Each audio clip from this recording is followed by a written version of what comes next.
ओम देवानां च ऋषीणां च गुरु कांचन सन्निभं बुद्धिभूतम त्रिलोकेशम तम नमामि बृहस्पतिम। प्रिय दर्शकों, सादर नमस्कार। मैं आचार्य पंकज शास्त्री ज्योतिष के विशेष कार्यक्रम में आप सभी दर्शकों का हार्दिक स्वागत करता हूं। प्रिय दर्शकों, ज्योतिष के विशेष कार्यक्रम में आज हम बात करेंगे देवगुरु बृहस्पति के राशि परिवर्तन को लेकर के। लगभग एक साल के पश्चात देवगुरु बृहस्पति 1 मई 2024 को मध्याह्न काल 12:57 पर अपनी राशि परिवर्तन कर रहे हैं। देवगुरु बृहस्पति मेष राशि को छोड़कर के वृषभ राशि में प्रवेश कर रहे हैं, जो कि शुक्रदेव की राशि है।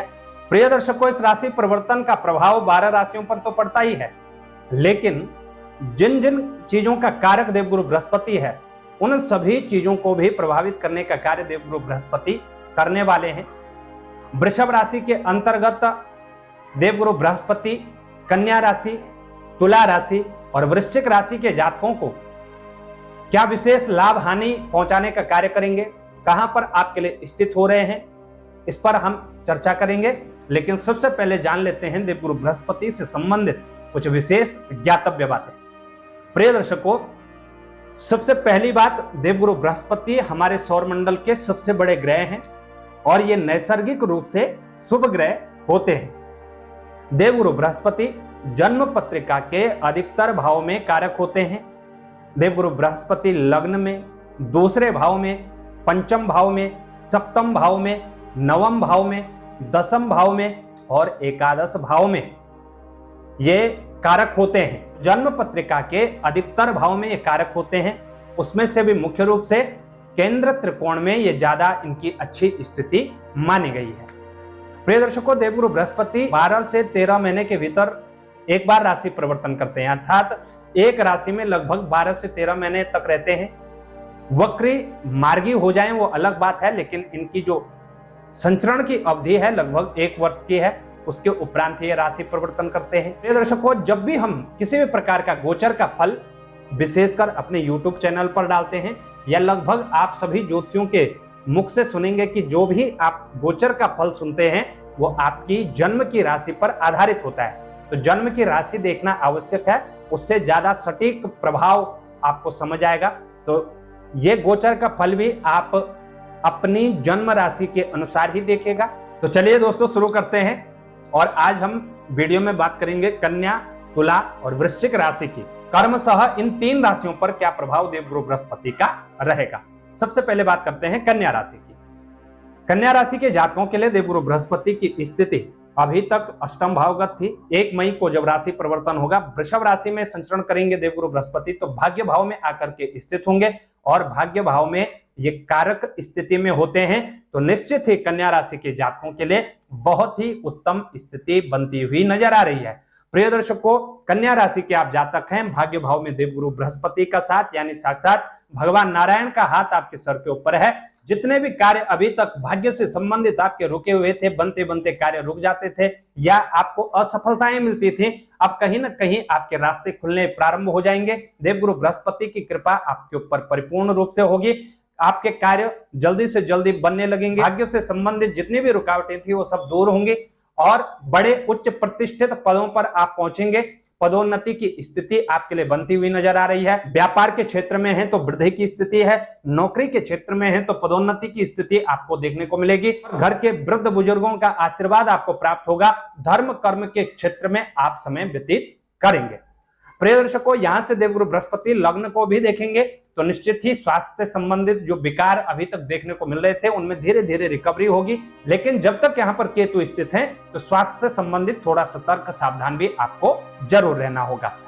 वैसे लग्न की दृष्टि देवगुरु बृहस्पति की शुभ दृष्टि रहेगी और आप स्वस्थ रहने वाले हैं। प्रिय दर्शकों, सप्तम दृष्टि देवगुरु बृहस्पति की जो होगी पराक्रम भाव पर होगी और ये इनका मित्र का घर है, मंगल का घर।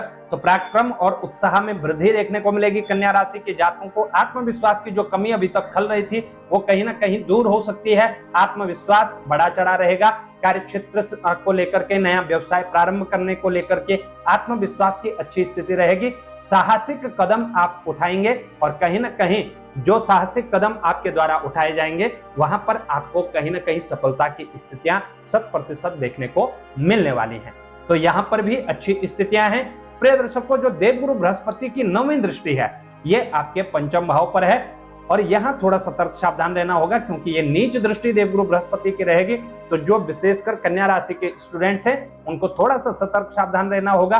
हालांकि इस भाव में भी देवगुरु बृहस्पति कारक होते हैं, लेकिन जो स्टूडेंट्स हैं उनको पढ़ाई में ध्यान लगाने में कहीं ना कहीं बाधाएं देखने को मिल सकती हैं, फोकस नहीं रहेगा और आपकी स्मरण शक्ति थोड़ा कमजोर हो सकती है, या बार बार याद करने पर भी कहीं ना कहीं दिक्कतें देखने को मिल सकती हैं। ऐसी स्थिति में आपको ध्यान मेडिटेशन का सहारा जरूर लेना है यदि आप विद्यार्थी वर्ग हैं।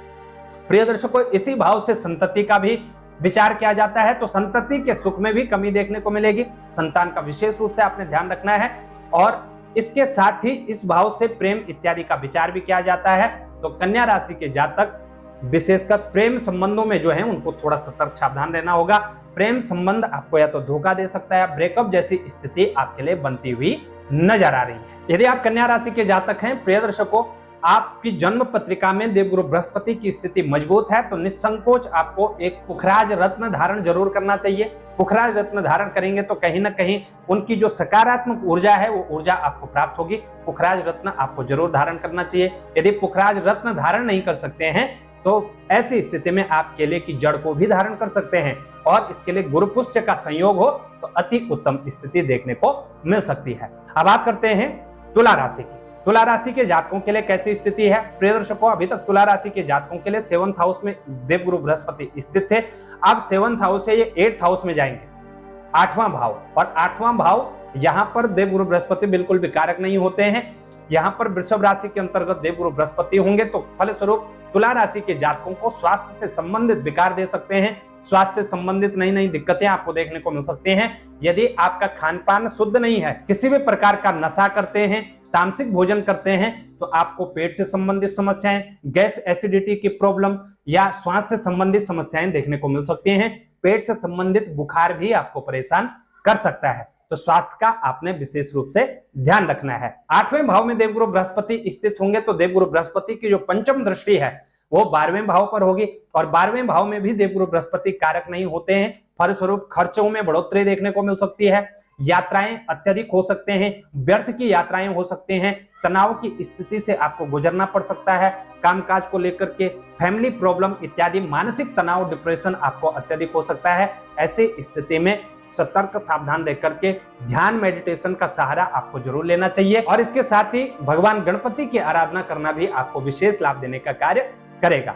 प्रिय दर्शकों, यहाँ से देवगुरु बृहस्पति की जो 7वीं दृष्टि पड़ेगी वो आपके दूसरे भाव पर होगी, और दूसरा भाव यहाँ देवगुरु बृहस्पति कारक हैं, तो आपके आय की स्थिति को सुधार आपको जरूर देखने को मिलेगा, और कुटुंब का सहयोग आपको देखने को मिल सकता है। विशेषकर भाई का सहयोग आपको देखने को मिल सकता है। यदि बड़ा भाई है तो बड़े भाई का सहयोग आपको विशेष रूप से देखने को मिलेगा। प्रिय दर्शकों, यहाँ पर बैठे हुए देवगुरु बृहस्पति जो 9वीं दृष्टि से देखेंगे वो आपके 4th भाव को देखेंगे, और 4था घर ये नीच दृष्टि देवगुरु बृहस्पति की होगी, तो 4th भाव से संबंधित दिक्कतें आपको देखने को मिल सकती हैं। ये सुख सुविधाओं का घर है, माता के सुख का या अपने घर के सुख का ये हाउस होता है, तो कहीं ना कहीं इन सब सुखों से वंचित रह सकते हैं। कामकाज के सिलसिले में या व्यवसाय के सिलसिले में घर से दूर रह सकते हैं, और यदि ऐसी स्थिति आए तो जरूर आपको रहना चाहिए। निश्चित ही मानसिक शांति आपको प्राप्त होगी। इसके साथ साथ यहाँ पर प्रॉपर्टी इत्यादि का झगड़ा हो सकता है। यदि आप पहले से ही प्रॉपर्टी इत्यादि के झगड़े में हैं तो कहीं ना कहीं और दिक्कतें आपको देखने को मिल सकती हैं, इसलिए ऐसी स्थितियों से विशेष रूप से सतर्क सावधान रहना होगा। तुला राशि के जातकों के लिए देवगुरु बृहस्पति बहुत शुभ स्थिति में नहीं है, इसलिए देवगुरु बृहस्पति की आराधना आपको जरूर करनी है।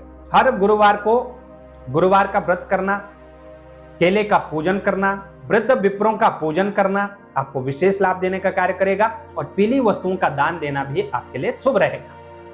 अब बात करते हैं वृश्चिक राशि की। प्रिय दर्शकों, वृश्चिक राशि के जातकों के लिए देवगुरु बृहस्पति की जो स्थिति होगी वो 7th हाउस में होगी, और 7th हाउस हमारा व्यवसाय का है, पार्टनर का भी है, लाइफ पार्टनर का, तो कहीं ना कहीं यहाँ पर कारकत्व देवगुरु बृहस्पति को प्राप्त है। और विशेषकर 7th हाउस में स्त्री वर्ग के लिए देवगुरु बृहस्पति अच्छी स्थिति लेकर के आते हैं, तो वृश्चिक राशि की जो जातिकाएं हैं उनके लिए विशेष लाभ यहाँ पर देवगुरु बृहस्पति के द्वारा प्राप्त होगा।